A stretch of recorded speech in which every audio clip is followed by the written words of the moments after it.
Crime branch के द्वारा आज बदनापुरा और रेशमपुरा में की गई छापामार कार्रवाई का चाइल्ड ट्रैफिकिंग का खुलासा हुआ है। पुलिस को 3 बरामद लड़कियों में से एक ने अपने माता पिता के बारे में कोई भी जानकारी नहीं बताई है, जबकि 2 लड़कियों ने बताया है कि उनके माता पिता नागपुर और महाराष्ट्र में कहीं रहते हैं। अब पुलिस यह पता कर रही है कि इन लड़कियों को किन हालातों में यहाँ लाया गया था। देह व्यापार और जाति विशेष की बहुलता वाले इस ठिकाने पर क्राइम ब्रांच पुलिस ने सभी घरों पर नाबालिग बच्चों के बारे में जानकारी हासिल कर तलाशी ली थी। पुलिस को यहाँ कई बच्चों के फर्जी जन्म प्रमाण पत्र, आधार कार्ड और उम्र संबंधी विभिन्न फर्जी दस्तावेज मिले हैं, जिसकी पुलिस तस्दीक करा रही है। पुलिस ने इस मामले में 2 लोग सोम धनावत और युवराज के नाम के लोगों को गिरफ्तार किया है। इन आरोपियों से 3 बच्चियों के बारे में विस्तार से जानकारी हासिल करने की कोशिश की जा रही है। बदनापुरा और रेशमपुरा गांव मानव तस्करी और देह व्यापार के लिए लड़कियों की खरीद फरोख्त के लिए पूर्व में से ही बदनाम है। पुलिस को सर्चिंग के दौरान कई बार यहां नाबालिग लड़कियां मिली हैं। पुलिस को बदनापुरा और रेशमपुरा में देश के विभिन्न हिस्सों से लाई गई लड़कियों के बारे में जानकारी मिली थी, जिन्हें देह व्यापार के लिए तैयार किया जा रहा था।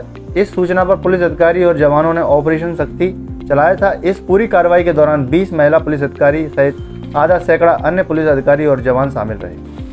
वहीं एसपी अमित सांघी ने 9 सदस्यीय लोगों की टीम एडिशनल के नेतृत्व में एसआईटी का गठन किया है। यह टीम 2 दिन के अंदर पूरे गांव में मौजूद लोगों की प्रशासनिक अधिकारी के साथ मिलकर काउंटिंग करेगी, जिससे उनकी पहचान की मदद की जाएगी और भविष्य में अन्य सदस्य बढ़ने पर मदद मिलेगी। फिलहाल बरामद की गई 3 लड़कियों को बाल कल्याण एवं चाइल्ड हेल्पलाइन सेंटर के सुपुर्द किया गया है। पुलिस ने महिला थाने में भारतीय दंड विधान की धारा 370, 372, 373 एवं धारा 3, 4, 5 अनैतिक व्यापार अधिनियम एक्ट के तहत मुकदमा दर्ज किया है। गिरफ्तार लोगों से पूछताछ की जा रही है। Bureau report, Madhyanchal today digital. ये आज ग्राम बदनापुरा में एक रेड की गई है, जिसमें additional SP Mrigakhi Deka, Rajesh Dandotiya, CSP Rishikesh, Ravi Bhadauria, crime branch की हमारी पूरी टीम और महिला थाना प्रभारी के साथ अन्य अधिकारी थे। और 2 दिनों की गहन पड़ताल के बाद ये नाबालिग बच्चियों से कुछ गलत काम होने की या उनके द्वारा कुछ गलत काम कराए जाने की सूचना मिली थी, जिस पर से आज रेड की गई। 3 बच्चियां बरामद हुई हैं, जिनके बारे में कुछ भी ये पता नहीं चल पा रहा है माता पिता कौन है फिलहाल, और इनके कागज भी हमें नहीं मिल रहे हैं। इसमें महिला थाने में मानव दुर्व्यवहार अधिनियम और भारतीय दंड विधान के तहत प्रकरण पंजीबद्ध किया गया है। साथ ही तलाशी के दौरान कई सारे ऐसे प्रपत्र मिले हैं जो प्रथम दृष्टया ही फर्जी प्रतीत हो रहे हैं। कल सोमवार है, एक विशेष टीम लगा के हम इसका वेरिफिकेशन कराएंगे। और साथ ही यदि बच्चियों का कोई क्लेमेंट होता है, यदि कोई क्लेम करता है कि वो उनके माता पिता हैं, यदि कहीं बाहर से आते हैं, तो उसकी भी हम पूरी पड़ताल करेंगे कि उन्होंने यहाँ बच्चियों को क्यों छोड़ दिया, किस हाल में छोड़ दिया। फिलहाल बच्चियों को हमने जो चाइल्ड वेलफेयर कमेटी होती है CWC, उनके समक्ष प्रस्तुत किया है। वो बच्चियों के कथन ले रहे हैं और उसके बाद CWC जैसा निर्देश देगी वैसा हम उसका पालन करेंगे।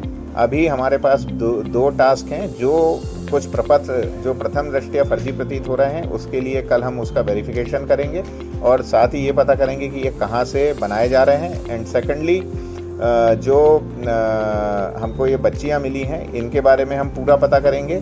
और थर्डली, इसमें हम एक SIT का गठन कर रहे हैं हमारे अच्छे विवेचकों की, जिससे कि इस पूरे प्रकरण की तह तक हम जा पाएँ और भविष्य में इस तरह के कृत्य की यहाँ पुनरावृत्ति ना हो, ये भी हम करेंगे। और महिला बाल विकास और राजस्व अधिकारियों के साथ मिलकर ये भी प्रयास रहेगा कि जो गांव बदनापुरा है जहाँ पे इस तरह की शिकायत मिली है, उसके प्रत्येक घर का एक सेंसस हो जाए, कितने लोग रह रहे हैं, कब से रह रहे हैं, जिससे कोई भी नया व्यक्ति आता है या कोई नई हरकत होती है तो तुरंत ये निगाह में आ जाएगी। कुल मिला के क्राइम ब्रांच ने आज सुबह 4 बजे जो रेड दी है, उसका बड़ा सकारात्मक हमें परिणाम मिला है। और हमारा ये प्रयास है कि इस तरह की जो गतिविधियां हैं ये किसी भी तरह, किसी भी हाल में ये ना चल पाए। सर, जो आरोपी आपने पकड़े हैं, वो कहाँ से इनको लाना बताया जाएगा? ये अभी प्रथम दृष्टया पूछताछ में बच्चियों के बारे में कोई भी संतोषजनक उत्तर इन आरोपियों द्वारा नहीं दिया गया है।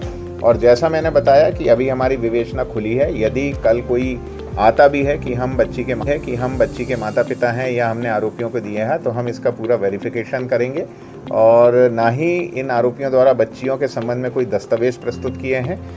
अभी इनको CWC के, जैसा मैंने बताया, सुपुर्द कर दिया गया है और वो इसमें अभी अग्रिम कार्रवाई कर रही है। दस्तावेज जो आपने बरामद किए हैं, क्या लगता है इनको ये छुपाने के लिए? हाँ, जैसा अभी जो 3 बच्चियां हैं, इसमें एक बच्ची के संबंध में हमें 2 दस्तावेज ऐसे मिले हैं जो आपस में ही विरोधाभासी हैं। यानी एक दस्तावेज को पढ़ के बच्ची नाबालिग प्रतीत होती है और दूसरे दस्तावेज में वही बच्ची बालिग प्रतीत होती है। इससे ही प्रतीत हो रहा है कि कहीं ना कहीं इनमें फर्जीपना है। नागपुर का कनेक्शन बताया जा रहा है 2 बच्चों को लेकर। हाँ, ये ऐसा बताया जा रहा है कि एक के माता पिता नागपुर में हैं, तो जैसा मैंने बताया कि एक के बारे में ये बताया जा रहा है कि मुंबई में है।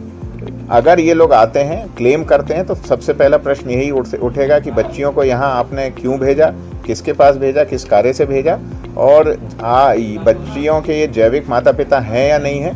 ये बहुत सारे हमारे विवेचना के बिंदु रहेंगे जो कि अभी आने वाले दिनों में हम इसको लॉजिकली पूरा करेंगे। SIT की टीम गठित कर दी है, उसमें लगभग कितनी टीम की सदस्य रहेगी? SIT एक इसमें गठित की गई है जिसमें एडिशनल SP सेंट्रल जो हैं वो उनके पर्यवेक्षण में ये पूरा काम होगा। और अभी इसमें जो है 9 सदस्यीय एक दल बनाया गया है और ज़रूरत पड़ने पे जो एडिशनल SP हैं वो अपनी विवेक अनुसार इसमें मेंबरों को कम या ज़्यादा कर सकते हैं। प्रशासनिक अधिकारियों को सेव की जाएगी? हाँ, जो मैंने आपको बताया कि गांव में अब हम लोग एक पूरा सेंसस चलाएंगे, पूरी जनगणना करेंगे, जिससे कि इस